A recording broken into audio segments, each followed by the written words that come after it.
මහබැංකු බැඳුම් කර වංචාව සම්බන්ධයෙන් සිදු කෙරෙන විමර්ශනවලට අදාළව අධිකරණය විසින් ඉදිරිපත් කරන ලෙස නියම කර තිබෙන ගිණුම් වාර්තා මෙතෙක් ඉදිරිපත් නොකිරීම සම්බන්ධයෙන් ලබන දෙසැම්බර් මාස 11 වෙනිදා අධිකරණයේ පෙනී සිට කරුණු දක්වන ලෙස කොළඹ මහේස්ත්‍රාත් අධිකරණය ශ්‍රී ලංකා මහබැංකුවේ මූල්‍යබුද්ධි අංශයට නියම කර තිබේ.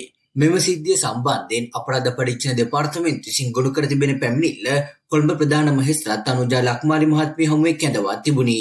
එම අවස්ථාවේදී සිද්ධිය සම්බන්ධයෙන් අප මත මුදා හැර සිටින පර්පචුවර් ටෙරරිස්ට් සමාගමේ අධ්‍යක්ෂ අර්ජුන් එලෝසිස් ඇතුළු සැකකරුවන් අධිකරණයේ පෙනී සිටියා.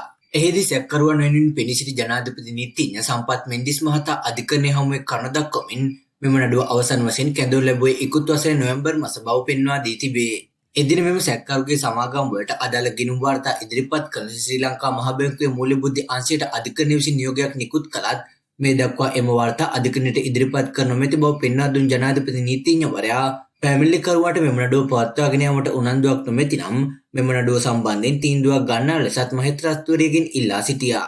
මෙම අපරාධය සම්බන්ධයෙන් මෙවනටත් සිය සේවාදායකයන්ට එරෙහිව ත්‍රිපුද්ගල මහාධිකරණ විනිසුරු මඩලක් ඉදිරියේ නීතිපතිවරයා විසින් නඩු පවරා තිබෙන බවත් ඔහු පෙන්වා දී තිබේ. මෙහිදී අපරාධ පරීක්ෂණ දෙපාර්තමේන්තුවේ නිලධාරියාද අධිකරණයට දැනුම් දුන්නේ අදාළ වාර්තා ඉදිරිපත් කළ ලෙස පෙර අධිකරණය කළ නියෝගය සම්බන්ධයෙන් ශ්‍රී ලංකා මහ බැංකුවේ මූල්‍යබුද්ධි අංශයෙන් මෙතෙක් ප්‍රතිචාරයක් ලැබී නොමැති බවයි. ඉදිරිපත් වූ කරුණු සලකා බැලූ කොළඹ ප්‍රධාන මහේස්ත්‍රාත්වරය මෙම කරුණ සම්බන්ධයෙන් මීළඟ නඩු දින අධිකරණයේ පෙනී සිට කරුණු දක්වන ලෙස ශ්‍රී ලංකා මහ බැංකුවේ මූල්‍යබුද්ධි අංශයට නියම කරන ලදී. මෙම නඩුවේ සැකකරුවන් ලෙස පර්පචුවර් ටෙරරිස්ට් සමාගම එම සමාගමේ අධ්‍යක්ෂක අර්ජුන් එලෝසියස් හිටපු මහ බැංකුව අධිපති අර්ජුන් මහේන්ද්‍රන් ඇතුළු සැකකරුවන් 7 දෙනෙකු නම් කර තිබේ.